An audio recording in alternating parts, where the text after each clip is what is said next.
Welcome to the RSPCA. This is Brittany. Good day. I want to report the injured animal. What is injured? What is it? It's a dog, and I think it's some weapon injured, like shot wound, blood stains around, and it kind of, the one eye is fully closed.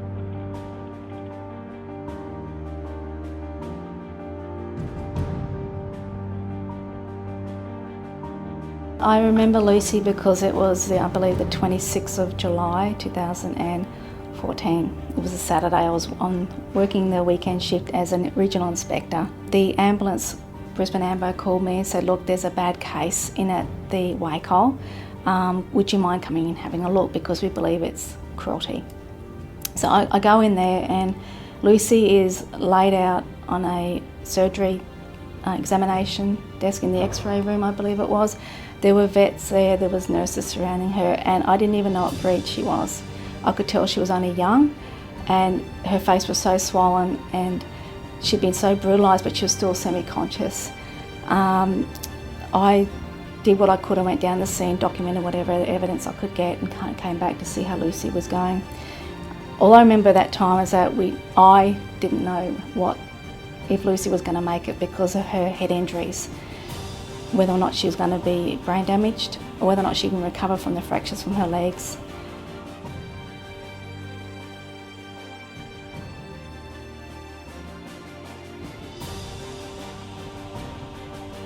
I was working a weekend day shift. She came in via our ambulance service. She was in a terrible, terrible way.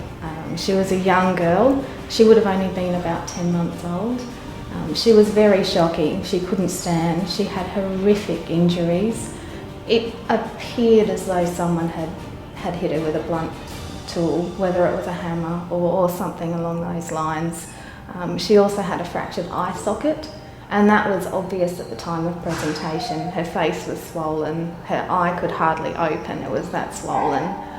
One of her legs was fractured and dangling. It had no support. And on the other front leg, one of her toes was fractured as well. So there was no way she could have stood to get away from whatever caused these injuries. I was so angry that someone could have done this to her and left her to suffer. When I saw her, I thought, who is this horrible human being, if you can call them that could do this to an animal and then leave it to die? I was angry.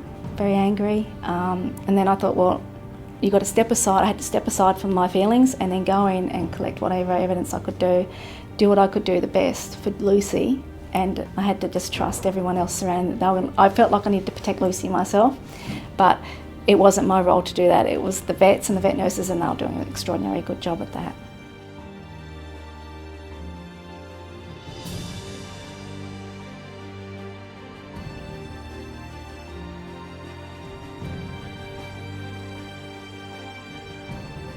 I think she's an amazing little dog to start with, that she was still alive. And the fact of the matter is, she was so lucky she was found, because she was dumped in the middle of bushland where nobody would never have found her. She was just a very, very lucky little dog. And yeah, to see where she is now, it's just like, wow, awesome.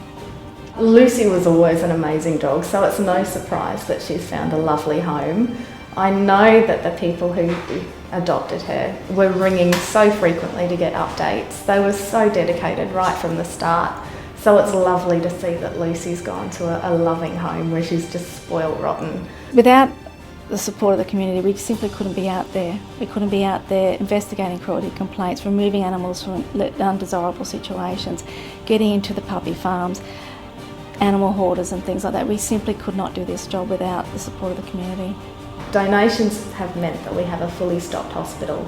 It meant that as soon as Lucy arrived, we were able to treat her. Donations are so important. Without them, we couldn't have saved Lucy, and without them, we can't save more animals like Lucy.